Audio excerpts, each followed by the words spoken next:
जय हिंद मेरे प्यारे प्यारे साथियों, कैसे हैं आप सब। आई होप कि आप सब अच्छे होंगे। आज हम आपके लिए जीके जीएस का 50 मोस्ट इम्पोर्टेंट आंसर क्वेश्चन लेकर के आए हैं, जो कि आपके ग्रुप डी और अन्य तैयारी में बहुत ही हेल्पफुल होगा। तो आइए अब हम स्टार्ट करते हैं पहला प्रश्न से। हमारा पहला प्रश्न है, 2004 में भारत की जनगणना किस वर्ष की मानी जाती है। तो आपका राइट आंसर जो हो जाएगा 2001, यानी बी आपका बिल्कुल राइट आंसर हो जाएगा। आपका अगला प्रश्न है, 2004 में भारत की जनसंख्या लगभग कितनी थी। तो आपका राइट आंसर जो हो जाएगा 100 करोड़, यानी सी आपका बिल्कुल राइट आंसर हो जाएगा। आपका अगला प्रश्न है, 2004 में भारत की सबसे अधिक जनसंख्या वाला राज्य कौन सा है। तो आपका राइट आंसर जो हो जाएगा आपका उत्तर प्रदेश, यानी सी आपका बिल्कुल राइट आंसर हो जाएगा। आपका अगला प्रश्न है, 2004 में भारत का सबसे कम जनसंख्या वाला राज्य कौन सा है। तो आपका राइट आंसर हो जाएगा सिक्किम, यानी भी आपका बिल्कुल राइट आंसर हो जाएगा। आपका अगला प्रश्न है, 2004 में भारत का राष्ट्रीय साक्षरता मिशन किससे संबंधित है। तो आपका राइट आंसर हो जाएगा शिक्षा से, यानी सी आपका बिल्कुल राइट आंसर हो जाएगा। आपका अगला प्रश्न है, 2004 में सर्व शिक्षा अभियान किससे जुड़ा हुआ था। तो आपका राइट आंसर जो हो जाएगा प्राथमिक शिक्षा, यानी बी आपका बिल्कुल राइट आंसर हो जाएगा। आपका अगला प्रश्न है, 2004 में भारत का सबसे बड़ा विश्वविद्यालय कौन सा था। तो आपका राइट आंसर हो जाएगा इग्नू, यानी सी आपका बिल्कुल राइट आंसर हो जाएगा। आपका अगला प्रश्न है, 2004 में इग्नू का मुख्यालय कहाँ है।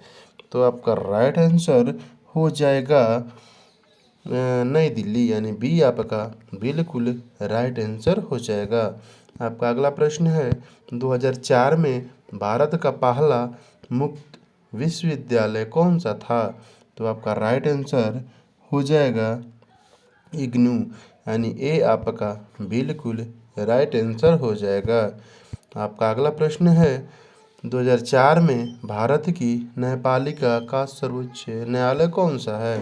तो आपका राइट आंसर हो जाएगा सर्वोच्च न्यायालय, यानी सी आपका बिल्कुल राइट आंसर हो जाएगा। आपका अगला प्रश्न है, 2004 में सर्वोच्च न्यायालय की स्थापना कब हुई थी। तो आपका राइट आंसर जो है हो जाएगा 1950, यानी बी आपका बिल्कुल राइट आंसर हो जाएगा। आपका अगला प्रश्न है, 2004 में भारत का पहला राष्ट्रपति कौन था। तो आपका राइट आंसर हो जाएगा डॉक्टर राजेंद्र प्रसाद, यानी ए आपका बिल्कुल राइट आंसर हो जाएगा। आपका अगला प्रश्न है, 2004 में भारत का पहला उपराष्ट्रपति कौन था। तो आपका राइट आंसर हो जाएगा एस राधाकृष्णन, यानी ए आपका बिल्कुल राइट आंसर हो जाएगा। आपका अगला प्रश्न है, 2004 में भारतीय संसद का निचला सदन कौन सा है। तो आपका राइट आंसर हो जाएगा बी, यानी लोकसभा, यानी बी आपका बिल्कुल राइट आंसर हो जाएगा। आपका अगला प्रश्न है, 2004 में राज्यसभा के सदनों का कार्यकाल कितना होता है। तो आपका राइट आंसर जो हो जाएगा 6 वर्ष, यानी सी आपका बिल्कुल राइट आंसर हो जाएगा। आपका अगला प्रश्न है, 2004 में भारत का सबसे बड़ा उद्योग कौन सा था।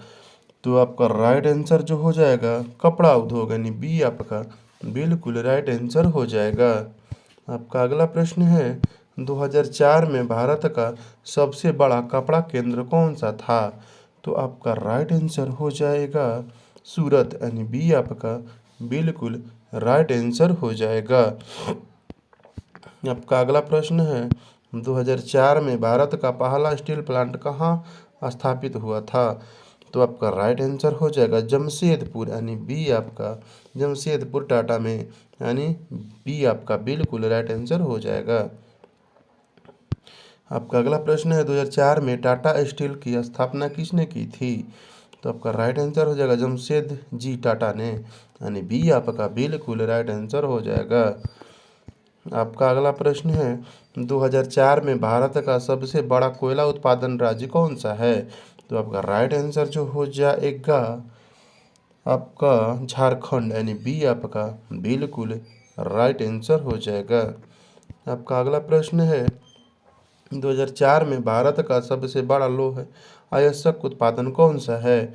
तो आपका राइट आंसर हो जाएगा ओडिशा, यानी सी आपका बिल्कुल राइट आंसर हो जाएगा। आपका अगला प्रश्न है 2004 में भारत का सबसे बड़ा बॉक्साइट उत्पादन राज्य कौन सा है? तो आपका राइट आंसर जो हो जाएगा आपका ओडिशा, यानी बी आपका बिल्कुल राइट आंसर हो जाएगा। आपका अगला प्रश्न है 2004 में भारत का सबसे बड़ा तांबा उत्पादन राज्य कौन सा है? तो आपका राइट आंसर हो जाएगा राजस्थान, यानी ए आपका बिल्कुल राइट आंसर हो जाएगा। आपका अगला प्रश्न है 2004 में भारत का सबसे बड़ा सीमेंट उत्पादक राज्य कौन सा है? तो आपका राइट आंसर जो हो जाएगा वो है मध्य प्रदेश, यानी बी आपका बिल्कुल राइट आंसर हो जाएगा। आपका अगला प्रश्न है 2004 में भारत का सबसे बड़ा चावल उत्पादन राज्य कौन सा है? तो आपका राइट आंसर हो जाएगा पश्चिम बंगाल, यानी बी आपका बिल्कुल राइट आंसर हो जाएगा। आपका अगला प्रश्न है 2004 में भारत का सबसे बड़ा गेहूं उत्पादक राज्य कौन सा है? तो आपका राइट आंसर जो हो जाएगा वो है उत्तर प्रदेश, यानी सी आपका बिल्कुल राइट आंसर हो जाएगा। आपका अगला प्रश्न है 2004 में भारत का सबसे बड़ा गन्ना उत्पादक राज्य कौन सा है? तो आपका राइट आंसर हो जाएगा उत्तर प्रदेश, यानी सी आपका बिल्कुल राइट आंसर हो जाएगा।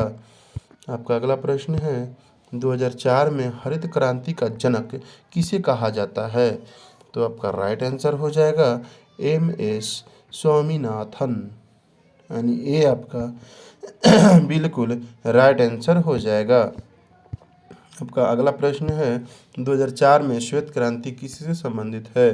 तो आपका राइट आंसर हो जाएगा दूध से, यानी ए आपका बिल्कुल राइट आंसर हो जाएगा। आपका अगला प्रश्न है 2004 में ऑपरेशन फ्लड किससे जुड़ा था?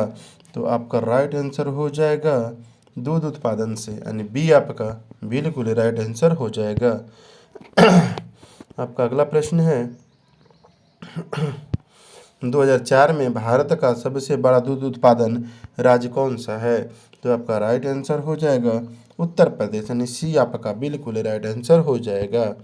आपका अगला प्रश्न है सॉरी दोस्त, थोड़ा गला खराब है इसलिए थोड़ा तकलीफ हो रहा है पढ़ाने में। अब आपका अगला प्रश्न है 2004 में भारत का सबसे बड़ा पशु मेला कौन सा था? तो आपका राइट आंसर हो जाएगा सोनपुर मेला, यानी ए आपका बिल्कुल राइट आंसर हो जाएगा। आपका अगला प्रश्न है 2004 में कुंभ मेला कहाँ आयोजित हुआ था? तो आपका राइट आंसर जो हो जाएगा वो है हरिद्वार में, यानी सी आपका बिल्कुल राइट आंसर हो जाएगा। आपका अगला प्रश्न है 2004 में भारत का सबसे बड़ा धार्मिक मेला कौन सा है? तो आपका राइट आंसर जो हो जाएगा कुंभ मेला, यानी बी आपका बिल्कुल राइट आंसर हो जाएगा।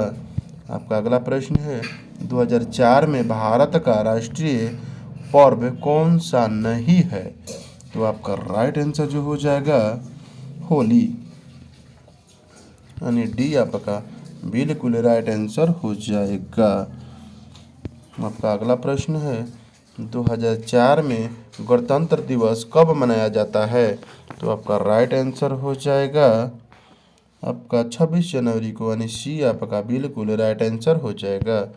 आपका अगला प्रश्न है 2004 में भारत का राष्ट्रीय विज्ञान दिवस कब मनाया जाता है? तो आपका राइट आंसर हो जाएगा आपका जो राइट आंसर हो जाएगा वो है 28 फरवरी, यानी बी आपका बिल्कुल राइट आंसर हो जाएगा। आपका अगला प्रश्न है 2004 में राष्ट्रीय शिक्षा दिवस कब मनाया जाता है? तो आपका राइट आंसर जो हो जाएगा वो है 5 सितंबर, यानी ये आपका बिल्कुल राइट आंसर हो जाएगा। आपका अगला प्रश्न है आपका अगला प्रश्न है आपका अगला प्रश्न है 2004 में बाल दिवस कब मनाया जाता है? तो आपका राइट आंसर जो है हो जाएगा 14 नवंबर को, यानी बी आपका बिल्कुल राइट आंसर हो जाएगा। आपका अगला प्रश्न है 2004 में पर्यावरण दिवस कब मनाया जाता है? तो आपका राइट आंसर है 5 जून को, यानी बी आपका बिल्कुल राइट आंसर हो जाएगा। आपका अगला प्रश्न है 2004 में पृथ्वी दिवस कब मनाया जाता है? तो आपका राइट आंसर हो जाएगा 22 अप्रैल को, यानी बी आपका बिल्कुल राइट आंसर हो जाएगा। आपका अगला प्रश्न है 2004 में आयोजन दिवस कब मनाया जाता है? आयोजन दिवस कब मनाया जाता है? तो आपका राइट आंसर है 16 सितंबर, यानी सी आपका बिल्कुल राइट आंसर हो जाएगा। आपका अगला प्रश्न है 2004 में भारत का राष्ट्रीय वन्य जीव कौन सा है? तो आपका राइट जो आंसर हो जाएगा वो है बाघ, यानी सी आपका बिल्कुल राइट आंसर हो जाएगा। आपका अगला प्रश्न है 2004 में भारत का राष्ट्रीय जलचर कौन सा है? तो आपका राइट आंसर जो हो जाएगा वो है डॉल्फिन, यानी ये आपका बिल्कुल राइट आंसर हो जाएगा। आपका अगला प्रश्न है 2004 में भारत का राष्ट्रीय नदी कौन सी है? तो आपका राइट आंसर जो हो जाएगा वो है गंगा नदी, यानी सी आपका बिल्कुल राइट आंसर हो जाएगा। आपका अगला प्रश्न है 2004 में भारत का राष्ट्रीय वृक्ष बरगद है, यह कथन पूछा जा रहा है आपसे, सही है या गलती है? ये कथन पूछा जा रहा है 2004 में भारत का राष्ट्रीय वृक्ष बरगद है, तो आपसे पूछा जा रहा है कि बरगद है, यह सही है या गलत है? तो आपका इसमें राइट जो आंसर हो जाएगा सही है, यानी बी आपका बिल्कुल राइट आंसर हो जाएगा। अगला प्रश्न है, ये सब कथन वाला प्रश्न है। 2004 में भारत का राष्ट्रीय फूल कमल है, यह यानी पूछा जा रहा है कि यह सही है या गलत है? तो ये सही है, यानी ये आपका बिल्कुल राइट आंसर हो जाएगा। आपका अगला प्रश्न है 2004 में भारत का राष्ट्रीय पक्षी मोर है, तो यह कथन आपका सही है, यानी सी आपका राइट आंसर हो जाएगा। आपसे पूछा जा रहा है 2004 में भारत का राष्ट्रीय खेल आधारित आधिकारिक रूप में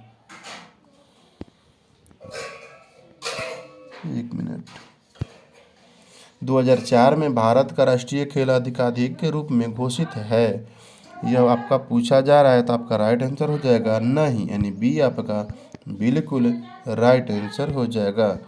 आपका अगला प्रश्न है 2004 में भारत का राष्ट्रीय आदर्श वाक्य सत्यमेव जयते किस पर आधारित है?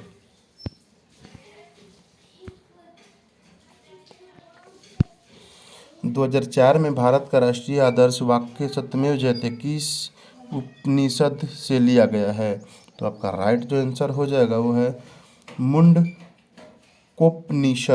यानी सी आपका बिल्कुल राइट आंसर हो जाएगा। तो ये मेरा कैसा लगा 50 आंसर क्वेश्चन, कृपया कमेंट करके ज़रूर बताइएगा और लाइक सब्सक्राइब कर दीजिएगा, क्योंकि इसी से हम लोगों का मोटिवेशन मिलता है। जय हिंद, वंदे मातरम।